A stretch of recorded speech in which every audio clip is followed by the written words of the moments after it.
자, 박한식 교수와 함께 선을 넘다. 오늘은 우리가 야심차게 진행하고 있습니다. 북한을 공부하자. 지난번 그 조선인민군을 공부했습니다. 많은 분들이 좀 봐주셨고요. 자, 오늘은 조선노동당에 대해서 좀 알아보면 좋겠고요. 조선노동당과 당 간부를 주제로 말씀 나눠보겠습니다. 박한식 교수님 모셨습니다. 반갑습니다. 안녕하십니까.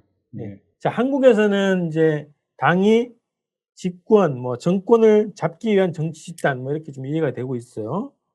북에서는 당의 성격, 역할을 어떻게 규정하고 있는지 말씀해 주십시오. 한국의 당의 성격과 역할을 생각하면서 북의 조선노동당을 이해를 하려고 하면은 그게 맞지가 않습니다. 이해가 잘 안 됩니다.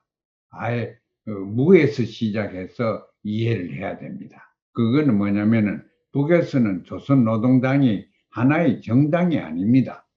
집안의 살림을 하는 제일 그 중심되는 모체가 조선노동당이지요. 살림을 하는 거예요. 생산과 소비와 분배와 이런 걸 다 맡아가 또 원칙적인 정책을 거기에서 결정을 하는 겁니다. 그러나 이제 행정부가 있고 하기 때문에 정책을 실현하는 것은 다른 데서 다 군도 있고 다 하지만은 정책을 원칙적으로 결정을 하는 것은 당에서 합니다. 그래 조선노동당이 그만큼 모든 그거는 입법부나 행정부, 사법부 이런 걸 다 관장한다고 볼 수 있습니다.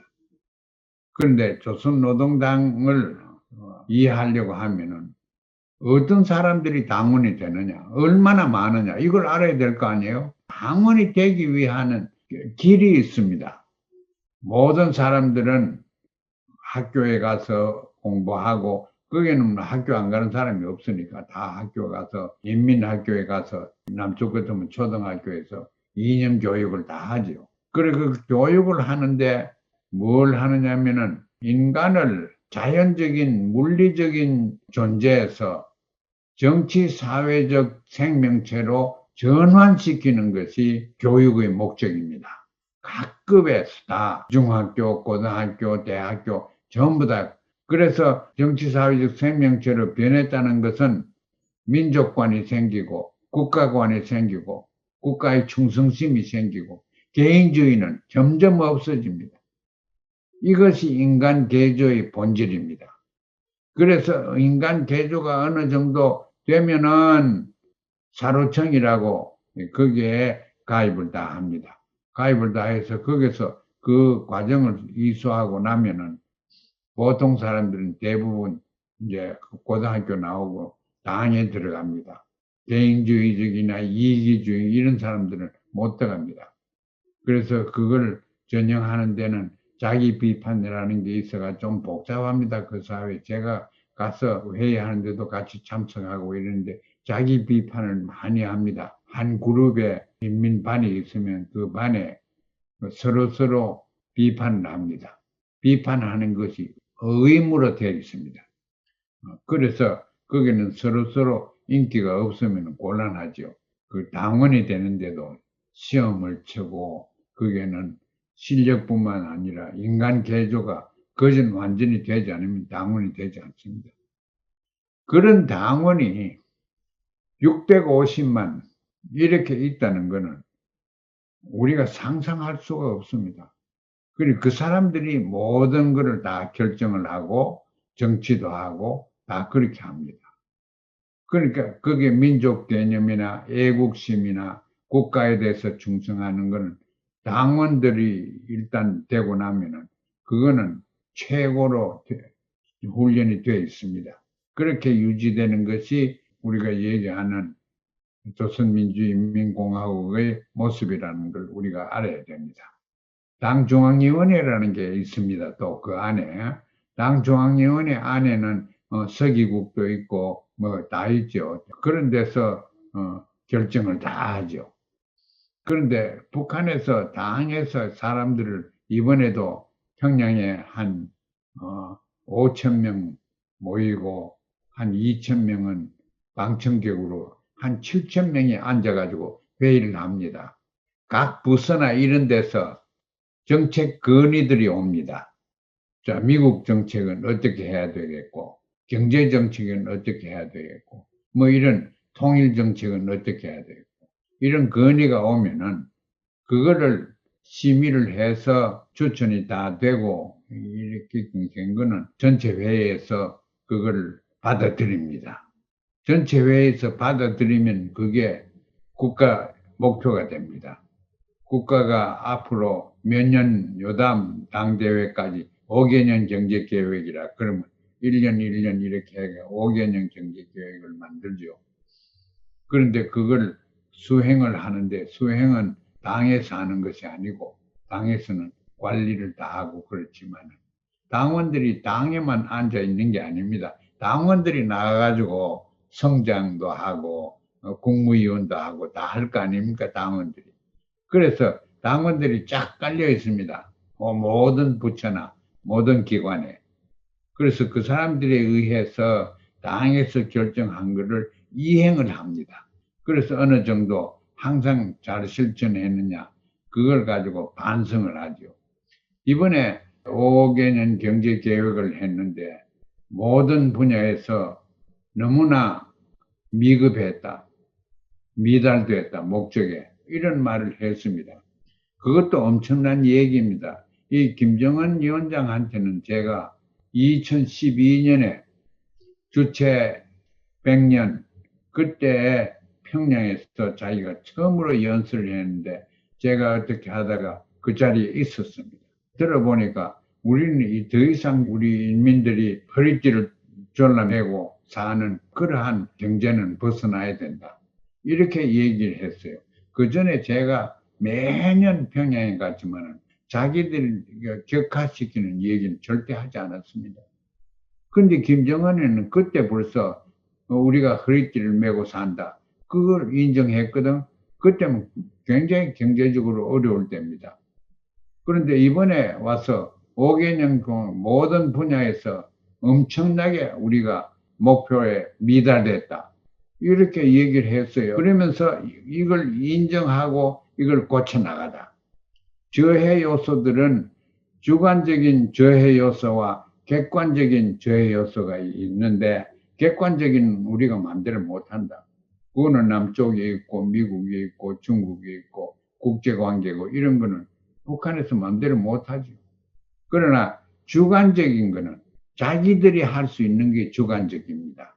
예를 들어서 고난의 행군이다. 그건 주관적인 겁니다. 고난의 행군을 해서 경제적인 거를 좀 이겨나가자.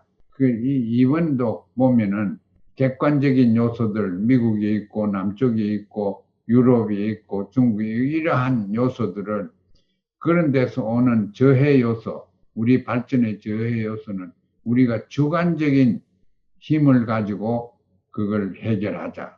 이렇게 나오는 것 같은데 더 기다려 보겠습니다. 조선노동당이 사회에서 어떤 역할을 한다. 그러니까 이끌어 간다는 거죠. 기본 이 사회 자체를, 북한 사회 자체를 살림살이 등등해서 모든 것을 다 이끌어가는 집단이다 이렇게 했는데 그것은 이제 당의 성격 차이나 아마 정치에 대한 이해 차이가 있지 않을까 이렇게 싶거든요. 예. 그래서 한국에서는 그렇게 돼 있어요. 설명이 한국에서 정치라는 개념 자체가 다양한 이해관계를 조종하고 관리하는 기능이다. 뭐 이렇게 좀 설명이 돼 있거든요. 북에서 정치를 어떻게 규정하는지 말씀해 주시겠어요? 예, 정당도 서로 경쟁을 해가지고 투표를 하고 인기가 있으면 정권을 잡고 정권을 잡으면은 분배 그 과정에서 덕을 보고 하는 이런 거는 완전한 남쪽에서 혹은 자본주의 국가에서 보는 거고 거기에서는 분배할 것은 이미 국가가 다 가지고 있습니다. 국가가 다 가지고 있고 모든 게 국가 거니까 그래서 이걸 어떻게 갈라 먹느냐 하는 거 싸움 안 합니다. 그 누가 얼마만큼 필요하냐 필요에 의해서 분배를 하는 거지 능력과 경쟁에 의해서 분배하는 제도가 절대 아닙니다. 그러니까 누가 무엇이 필요하겠다 하는 것은 누가 결정합니까? 당이 결정합니다. 그래서 당이 결정해가지고 너는 식구가 많고 하니까 좀 배급을 많이 보호하게 받아야 되고, 너는 가족이 많고 하니까 집도 방이 여러 개 되는 아파트에 가야 되고, 국가가 다 결정합니다. 그 생활의 필요에 따라서. 그러니까 개인의 능력에 따라서 분배를 하는 것이 아니고 필요에 따라서 분배를 하는데 경쟁에 의해서 하는 게 아니고 국가가 합니다. 그리고 국가가 하는데 핵심적인 위치에 있는 것이 노동당입니다. 근본적으로 이렇게 이해를 하지 않으면은 북한의 정치도 이해하기 어렵습니다. 한국에서는 그 다당제를 채택한다고 이제 표방은 하잖아요. 그래서 예, 다당제를 채택하고 자유롭게 투표하고 뭐 이게 정권도 바뀌고 하니까 음, 민주적인 정치 제도다. 근데 그에 반해서 북은 일당 독재다 이렇게 규정을 한단 말이죠. 오랫동안 예, 예. 그런 주장, 일당 독재라고 하는 그 주장에 대해서 말씀해 주십시오. 그런데 뭐 일당 독재라는 그 개념이 잘못 들었습니다. 집에 부모가 있으면은 부모가 독재자입니까? 아니라고. 아이들이 필요한 거 부모들이 다 알아가지고 먹을 거는 먹게 하고 입힐 거는 입게 하고 그걸 잘 하면은 아이들이 어느 정도 크고 나면은 자기들이 또 부모를 모시고 하는, 그러니까 그런 가정을 우리가 생각하면은 북한의 노동당이 주관하는 사회를 어느 정도 이해할 수가 있습니다. 그래서 북한의 김일성 수령을 어버이 수령이라고 그랬지 않습니까? 제가 어릴 때 어버이 수령이라는 얘기를 많이 들었어요. 그리고 부모가 자식을 생각하는 그런 관계로 정당과 인민과 관계를 생각해야지 어느 정도 우리가 이해를 할 수 있습니다. 북의 당 간부들 얘기를 주로 이제 소재로 많이 쓰이고 있어요. 남쪽 언론에서는. 그래서 특권 집단이다. 비난의 소재로 이제 많이 쓰고 있는데요. 교수님께서 이제 매년 방문하셨을 때 경험하신 북의 당 간부는 어떤 사람들인가? 그런 경험이 있으면 좀 말씀해 주십시오. 거기 당 간부들은 뭐 어깨 힘주고 이런 사람들 아닙니다. 어깨 조금 힘주려고 그러면은 그 당에서 날려버려요. 장성택이 어깨 힘주다가 날아갔지 않습니까? 그 지휘에 고하고 간에 어깨 힘주면 안 되는 겁니다. 간부라고 어깨 힘주면 며칠 못 갑니다. 당 간부들은 인민들을 위해서 존재한다. 이렇게 생각을 하고, 사실 민주주의도 그렇거든요. 퍼블릭 오피셜, 퍼블릭 서비스를 해야지. 그래서 그렇게 보면은 북한의 정치 제도와 분배의 정의에 대한 개념과 이것을 보면은 미국에서 북한으로부터 배울 게 굉장히 많습니다. 배우게 되면은 어느 정도 가난한 사람들이 굶어 죽고 이런 건 없습니다. 지금 미국은 중산계급이 다 날아가 가지고 지금 굶어 죽는 상태에 있는 사람들이 굉장히 많습니다. 이게 선진국이 아닙니다. 그래서 북한에는 월급을 뭐 스탁 마켓에서 돈 벌이고 그래 하는 사람 하나도 없습니다. 없고 그렇게 하면은 불로소득층이라고 그래서 멸시를 당하는 그런 사회가 북한입니다.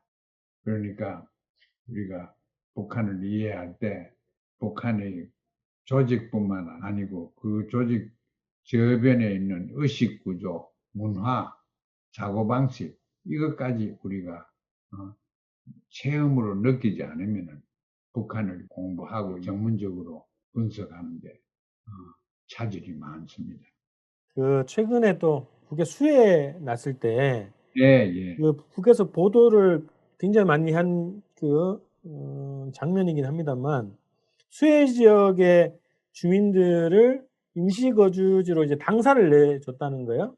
예, 예. 그런 뉴스가 많이 나왔는데 그 북의 인민들의 일상생활에서 당이 어떤 역할을 하고 있는지 그것도 좀 목격하신 거나 있으면 좀 예, 인민들의 생활이 당에 의존합니다. 수해가 났다. 그런 지붕이 없다. 그럼 당사 아니라 뭐 당 훈련하는 중요한 집도 다 내주지요. 그 과거에 그 수해가 많이 날 때 제가 자주 다닐 때 보면은 그 사람들이 그럽니다. 수해가 일어나서 집이 3만 대가 떠내려갔다. 3만 채가 떠내려갔는데 제가 가봐도 그렇고 외국 사람이 가봐도 집 없는 사람이 길에 자는 사람이 하나도 없어요. 여기는 홈레스, 집 없는 사람이 큰 골치입니다. 로스앤젤레스 근방에 집 없는 사람만 해도 한 10만 명이 된다고 합니다. 한 3만 채가 집이 떠내려갔는데 그 자리에 가보니까 밖에서 떠는 사람이 하나도 없어요. 왜 그러냐? 당 간부뿐만 아니고 보통 집에서 자기 집에 다 들어와서 살게 하는 거예요. 집이 생길 때까지. 왜냐하면 사유재산이 아니니까 결국 사회 건데 다 갈라 쓰는 거예요. 그런 거 보면은 진짜 절박한 무슨 사람들이 살기가 좋지요. 그런 거 보면은 미국이 배워야 될 때 곳이 많다고 합니다. 그래, 당사를 수해가 나면은 인민들이 들어와서 생활하게 하는 그거야 아주 원칙적입니다. 남남끼리도 들어와서 살아야 됩니다. 자, 김정은 위원장 시대에 와서 이제 당대회가 5년 주기로 정상화됐다 이런 분석이 있습니다. 그래서 그 당대회가 어떤 기능을 하는가, 그리고 북한 역사에서 당대회가 어떤 의미가 있었는가, 그거에 대한 설명 부탁드리겠습니다. 당이 그만한 권위를 가지고 있으니까 당대회가 결정하는 건 절대로 따르게 됩니다. 그렇게 당이라는 이름이 들어와서 결정을 하지 않으면은 그걸 집행하는데 어느 정도 효과가 덜 납니다. 지금 8차인데 7차지요. 6차는 그보다 30년 전이었습니다. 그만큼 당대회를 안 해도 그냥 할 수 있었는데 이젠 당대회를 자꾸 함으로써 말해서 정통성, 정책의 정통성, 모든 전술 전략의 도덕성, 정의성 이런 걸 부여하기 위해서 그런 거지요. 이제 국제사회가 돼가지고 북한도 사람들이 외국 사람들이 많이 떠나들지요. 그러니까 자기들이 하는 것이 객관적으로 봐서 정통성이 있어야 됩니다. 경제 성장은 한다. 그래 놓고 인민들이 굶어 죽으면 말이 안 되잖아요. 그러니까 그것을 하기 위해서 골고루 갈라 먹어야 된다. 그건 당에서 결정을 다 합니다. 당에서 결정하면은 당 간부들은 그러면 자기들은 좀 많이 먹느냐? 그렇지 않습니다. 자기들은 많이 먹으면은 거기서 치단을 받고 숙청을 당하고 장성대 같은 꼴이 나지요. 그리고 그 사회가 아주 근본적으로 밑에 저변에서 움직이는 것은 조선노동당이고 당원들은 인간이 계조가 된 사람들이라 사람 됨됨이 좀 된 사람들이 당원이다. 이렇게 보면 됩니다. 항상 그 우리가 주제 마지막에 한국 사회가 어떻게 변해야 되는가 이런 주제로 좀 조언을 듣는 걸로 마무리를 하는데, 예. 이번 그 마무리도 한국 정부, 통일부, 외교부, 국방부, 언론, 지식인 등등 한국 사회, 주로 이제 여론 주도주의라고 하는 이 한국 사회가 조선노동당을 어떻게 이해하고 대해야 되는가, 그거에 대해서 말씀해 주시겠습니다. 그러니까 이제 가치관에서 시작이 돼야 됩니다. 우리나라는 전부 다 물질주의, 이해주의, 좀 더 쉽게 얘기해서 돈 많으면 선망의 대상이 되고 사회에서 좀 소리를 치고 살지 않습니까? 그거부터 다 안 됐어요. 그렇지 않고 바람직한 의식구조와 도덕성이 어디에 있어야 되느냐? 그걸 우리가 찾아가지고 그거를 ang양시 배양시키는 방향으로 교육도 해야 되고 정치 제도도 만들어야 되고 그래서 한국식 민주주의를 창조해야 됩니다. 북한은 북한식 사회주의를 어느 정도 창조했습니다. 오늘 말씀드린 조선노동당도 중국도 그런 식으로 안 합니다. 당의 역할이 그렇게 철저하게 되어 있는 것은 북한입니다. 그래서 북한은 북한대로 철저한 사회주의를 만들려고 애를 쓰고 있고, 지금까지도 썼고. 그런데 남쪽은 민주주의 아닙니까? 민주주의가 사회주의보다 나쁘다는 법이 절대 없습니다. 그 민주주의가 이상적으로 되는가 하고 사회주의 이상적으로 되면 같아집니다. 붙게 됩니다. 제가 생각하는 통일은 남쪽의 자본주의가 이상적으로 발달이 되고 북쪽의 사회주의가 더욱더 이상적으로 발달이 되면 통일할 필요도 없이 통일이 되어버립니다. 그래서 평화적으로 사는 게 통일되는 것이 아니고 상대방이 왜 저렇게 하면 내하고 다를 바가 없다. 이런 걸 터득하는 것이 통일교육이라 해야 됩니다.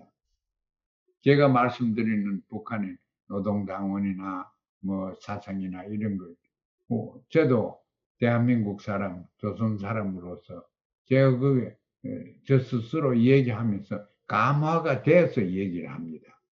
그러니까 어느 사회에 잘못된 점을 찾아가지고 그 이유를 과학적으로 분석해서 대처해 나가자. 그걸 김정은 위원장이 이번에 개회사에서 분명히 얘기했어요. 저는 그걸 상당히 높게 평가합니다. 잘못된 걸 인정하다. 왜 그런가 과학적으로 인정해서 고쳐 나가자. 그게 필요합니다. 대한민국도 우리 문제가 어디 있느냐? 그걸 찾아내야 됩니다. 그래서 찾아내기 위해서는 바람직한 사회가 어떤 게 돼야 되느냐. 돈 있는 사람은 스탁 사가지고 돈을 억만원으로 버리고 없는 사람들 갑질만 당하고 사는 그게 그래서 적지 않은 사람이 자살하고 하는 거. 이거는 대한민국이 지옥입니다. 자랑할 거 하나도 없습니다. 그러면 왜 그러냐? 그래서 그걸 시정해야 되는 게 대한민국의 노동당은 없더라도 정당에서 하든가 청와대에서 하든가 또 국가 발전하는 무슨 종합위원회에서 그런 걸 하든가. 그 지금 현실을 보고 현실을 이거 가지고는 안 되겠다. 그러면 고쳐야 됩니다. 그래서 사람 아플 때 열이 나고 이러면은 안 아픈 상황을 알아야 될 거 아닙니까? 아픈 상황만 그 열이 뭐 100도가 넘으면 이거 큰일 났다 싶거든. 그거 열은 어떻게 돼? 혈압은 어디에서 어디까지 가야 있어야 된다. 혈당은 어느 정도는 용납도 할 수 있다. 이게 다 있어야 됩니다. 그거 없이 그냥 있는 대로 사는 것이 미국식이고 한국식입니다. 그러면 안 돼요. 바람직한 인간의 건강, 사회의 건강에 대해서 이론이 있어야 됩니다. 평양에는 그러한 이론이 있습니다. 그 이론을 좋아하든 안 하든 있습니다. 대한민국과 미국은 그런 이론이 없습니다. 과거에는 그래도 독점하는 이걸 반대하기 위해서 모노폴리 못하게 그런 법령도 있고 이런데 이제 이게 싹 없어졌습니다. 그러니까 돈이 있는 사람은 불로소득을 얼마든 지금 하는 거. 지금 뭐 아마존닷컴이나 무슨 페이스북이나 이런 거 돈 가지고 있는 아이들 그 노동합니까? 그 돈 가지고는 착취밖에 안 합니다. 우리는 우리식 민주주의, 우리식 자본주의와 민주주의를 만들어야 됩니다.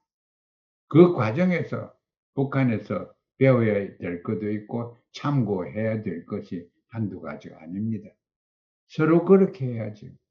70년 동안 그 왜곡되고 그 악마화되고 그렇게 굳어왔던 관념을 지금 시기에 정말 깰 때가 됐다. 미국에 대한 고정관념, 북에 대한 고정관념 이런 것들을 과감하게 깨는 그 길이 새로운 대한민국으로 가는 길이 아니냐 그런 거 싶거든요. 그게 교육입니다. 통일교육입니다. 통일교육은 평화 통일의식과 이론을 공부를 해야지요. 그 목적의식 없이 공부해가지고 설계도가 없이 어떻게 우리 통일을 합니까? 집을 하나 지어도 설계도가 있어야 집을 짓는데 설계도가 있으면 무엇부터 먼저 놓고 뭐 어떻게 해야 되는 순서가 있지 않습니까? 그게 이론이고 그게 철학이고 그게 지식입니다. 통일 이론이 우리가 없어요. 그래서 평화 통일 이론을 개발하는 것이 학자들이 겁먹고 또 언론기관, 더구나 주권 TV 이런 데서 토론도 좀 시키고 이래가지고 통일 문화 이걸 만들어가지고 통일 교육을 하는데 앞장섰으면 좋겠습니다. 그거 없이 통일 안 됩니다. 자, 오늘 이렇게 해서 조선노동당에 대해서 말씀 나눴습니다. 자, 오늘 이렇게 좋습니다. 해서 방송 마치겠고요. 함께 해주셔서 고맙습니다, 교수님. 네, 감사합니다. 네, 그다음 그래도 뵙겠습니다. 다음 방송에서 뵙겠습니다. 고맙습니다.